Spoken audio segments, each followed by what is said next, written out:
और कृषि प्रधान क्षेत्र में किसानों का सहकारिता से बहुत लगाव है, गहरा लगाव है।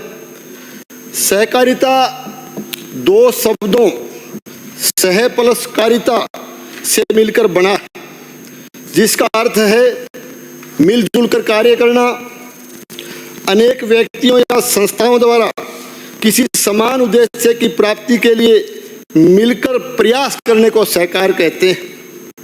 इसीलिए नारा दिया गया है कि एक सब के लिए, सब एक के लिए।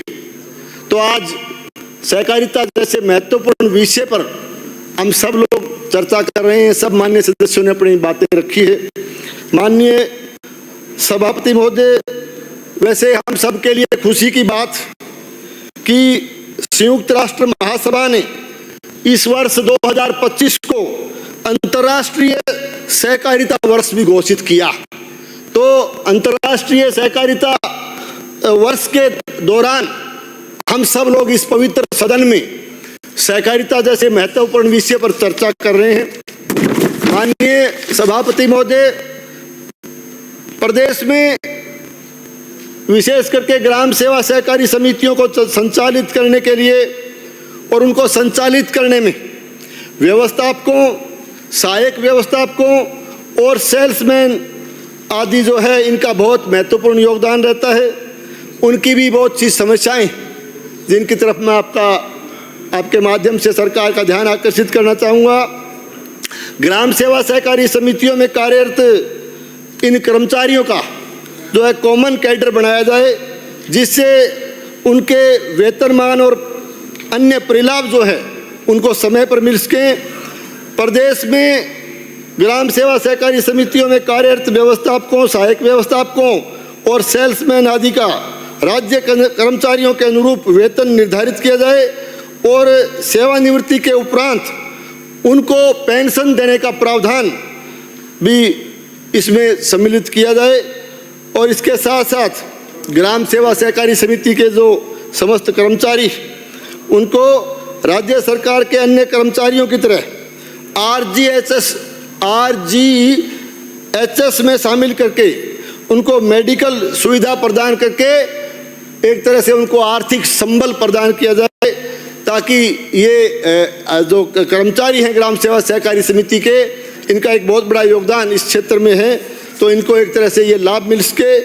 माननीय सभापति महोदय, राजस्थान के अधिकांश सहकारी बैंक, हमारे प्रदेश के अधिकांश सहकारी बैंकों में प्लेसमेंट संस्था के माध्यम से कार्यरत कंप्यूटर ऑपरेटर और सहायक कर्मचारियों के लिए जो है वो रजिस्ट्रार राजस्थान सरकार ने 16/6/2023 को एक आदेश दिया कि उनको अधिकतम वेतन 22,500 रुपये प्रति माह के हिसाब से देने का उसमें प्रावधान किया गया। लेकिन अभी तक हनुमानगढ़ जिले में इस आदेश के मुताबिक जो है इन कंप्यूटर ऑपरेटरों को इनका भुगतान अभी तक नहीं हो पा रहा है। तो मैं इसकी तरफ भी माननीय मंत्री महोदय का ध्यान आकर्षित करना चाहूँगा कि उस आदेश के मुताबिक हनुमानगढ़ जिले में भी जो प्लेसमेंट संस्था के माध्यम से जो काम कर रहे हैं कंप्यूटर ऑपरेटर और सहायक कर्मचारी, उनको इसका लाभ दिलवाया जाए। माननीय सभापति महोदय, ग्राम सेवा सहकारी समितियां पूरे प्रदेश में काम कर रही है, तो ग्राम सेवा सहकारी समितियों में गोदाम भवन और कार्यालय भवन ये सब जगह यदि बने तो काम करने में जो है किसानों को भी एक आसानी होगी, संचालक मंडल को भी आसानी होगी। मैं निवेदन करना चाहूँगा माननीय मंत्री महोदय से कि मेरे विधानसभा क्षेत्र भादरा में अधिकांश ग्राम सेवा सहकारी समितियों में भवन का अभाव है, कार्यालय भवन का अभाव है, गोदामों की भी आवश्यकता है, और यदि हैं तो 50 MT के पुराने गोदाम बने हुए हैं जिनकी जो दर्जर हालत में भी है। तो मैं आपसे निवेदन करना चाहूँगा कि विधानसभा क्षेत्र भादरा में जो है इसके लिए, क्योंकि विधानसभा का अधिकांश कृषि क्षेत्र सिंचित क्षेत्र में आता है, जिससे समितियों को कृषि आदान भंडारण की ज़्यादा जरूरत पड़ती है। अतः मैं निवेदन करूँगा कि सभी ग्राम सेवा सहकारी समितियों में आवश्यकता अनुसार 100 MT के, 250 MT के, 500 MT के गोदाम भवन स्वीकृत किए जाएं, कार्यालय भवन स्वीकृत किए जाएं, ताकि किसानों को समय पर कृषि का आदान प्राप्त हो सके। और इसके साथ साथ सरकार की ये मंशा कि प्रत्येक ग्राम पंचायत क्षेत्र में जो है ग्राम सेवा सहकारी समितियों का गठन हो, तो मैं ये भी निवेदन करूंगा माननीय मंत्री महोदय से कि जो भी हमारे जिले में, हमारे क्षेत्र में जो भी ग्राम पंचायत क्षेत्र अभी तक जहां ग्राम सेवा सहकारी समितियों का गठन नहीं हो पाया है, उसमें जो है प्रस्ताव मंगवा करके आप वहां ग्राम सेवा सहकारी समितियों का गठन करें, ताकि किसानों को जो है इस सहकार का लाभ मिल सके। मैं माननीय सभापति महोदय ऋण के बारे में, जो किसानों को ऋण दिया जाता है, उसकी तरफ भी ध्यान आकर्षित करना चाहूँगा कि पिछले अनेक सालों से पैक्स स्तर पर किसानों की अल्पकालीन ऋण साख सीमा यानी जो लिमिट है वो कम है, 1,00,000-1.5 लाख रुपए है। तो मैं आपके माध्यम से मंत्री महोदय से निवेदन करूंगा कि वर्तमान में जो है बाजार मूल्यों व ज़रूरतों के हिसाब से किसान को उसकी आवश्यकता है, तो अतः इस लिमिट जो हमारी ये अल्पकालीन ऋण साख सीमा है, उस लिमिट को भी बढ़ाया जाना आवश्यक है। तो उसको बढ़ा करके कम से कम 3 लाख रुपए उस लिमिट को करने का प्रावधान किया जाए, ताकि किसान को उसका लाभ मिल सके।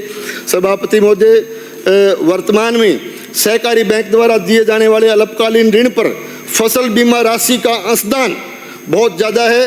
वह बैंक भी जो है मनमाने तरीके से किसानों के ऋण खातों में जो है इस तरह का अंशदान लिख देता है, इसका लाभ भी किसानों को नहीं मिलता।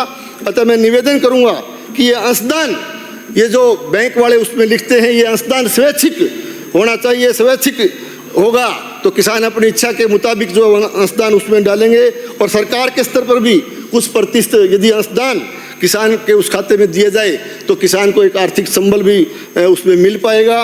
माननीय सभापति महोदय, मैं मंत्री महोदय से निवेदन करूंगा कि मेरे भादरा विधानसभा क्षेत्र में ग्राम गांधीबड़ी में हनुमानगढ़ केंद्रीय सहकारी बैंक की शाखा खोली जाए, ब्रांच खोली जाए, जिसकी मांग लंबे समय से वहाँ के क्षेत्र के किसानों की मांग है कि गांधीबड़ी गांव में जो है वो केंद्रीय सहकारी बैंक की ब्रांच यदि खोली जाएगी तो किसानों को उसका बहुत बड़ा लाभ क्षेत्र के किसान को मिलेगा। माननीय सभापति महोदय, विपणन के स्तर पर भी कुछ बातें मैं कहना चाहूँगा कि पिछले रबी सीजन में भादरा विधानसभा क्षेत्र में बिजाई के समय डीएपी खाद की, यूरिया खाद की कमी महसूस की गई, काफ़ी कठिनाई किसानों को हुई। और किसानों को जो है, तो मैं कहना चाहूँगा किसानों को समय पर खाद, बीज और कीटनाशक दवाइयों की उपलब्धता जो है उसको सुनिश्चित किया जाए। और विशेष करके खाद का जब वितरण होता है, विशेष करके बिजाई के समय का डीएपी का, यूरिया का, तो चूंकि हमारा भादरा क्षेत्र जिले के अंतिम छोर पर स्थित है, अतः वहाँ तक उसको लाने ले जाने में और उसको पहुँचने में भी काफ़ी समय लगता है। खाद और खाद के वितरण की समस्या लगातार बनी रहती है। तो भादरा को खाद भंडारण के लिए रैक पॉइंट वहाँ बनाया जाए, ताकि किसान को समय पर जो है खाद वगैरह उपलब्ध हो सके। और मैं ये भी निवेदन करना चाहूँगा कि प्रत्येक ग्राम सेवा सहकारी समितियों में जो है किसानों के लिए समय पर खाद, डीएपी, यूरिया, खाद भी, कीटनाशक दवाइयाँ और बीज, इनका जो है समुचित व्यवस्था और उनके वितरण की व्यवस्था जो है ग्राम सेवा सहकारी समितियों के स्तर पर की जाए, ताकि किसानों को जो है उसमें दूर जा कर के उस परेशानी का सामना नहीं करना पड़े। मैं आपके माध्यम से निवेदन करूंगा कि चालू रबी सीजन के लिए हनुमानगढ़ जिले में राजफेड के माध्यम से समर्थन मूल्य पर गेहूं और सरसों आदि की खरीद की तैयारियां की जा रही है। इस वर्ष के लिए तैयारियां की जा रही है। तो क्षेत्र में जो है गेहूं और सरसों की खरीद बड़े पैमाने पर की जाती है। हमारे भादरा क्षेत्र में बड़े पैमाने पर खरीद किसान के इस गेहूं और सरसों की जाती है। तो प्राय ये देखने में आता है कि राजफेड द्वारा इस खरीद का भुगतान देरी से किया जाता है। तो देरी से भुगतान की वजह से किसानों को समय पर पैसा नहीं मिलने से बड़ी भारी कठिनाई का सामना करना पड़ता है। तो मैं निवेदन करूंगा कि राजफेड स्तर पर शीघ्र भुगतान करवाए जाने की व्यवस्था हो। इस तरह की माकूल व्यवस्था जो है इस खरीद के लिए की जाए। माननीय सभापति महोदय, 2 मिनट की कोई बात रह गई हो तो। माननीय सभापति महोदय, इसके साथ साथ माननीय सभापति महोदय, टेबल करा। ठीक, माननीय सभापति महोदय, आपने मुझे टाइम हो गया आपका। मांग संख्या 50 और 55 पर बोलने का अवसर दिया, इसके लिए मैं आपका धन्यवाद करता हूं।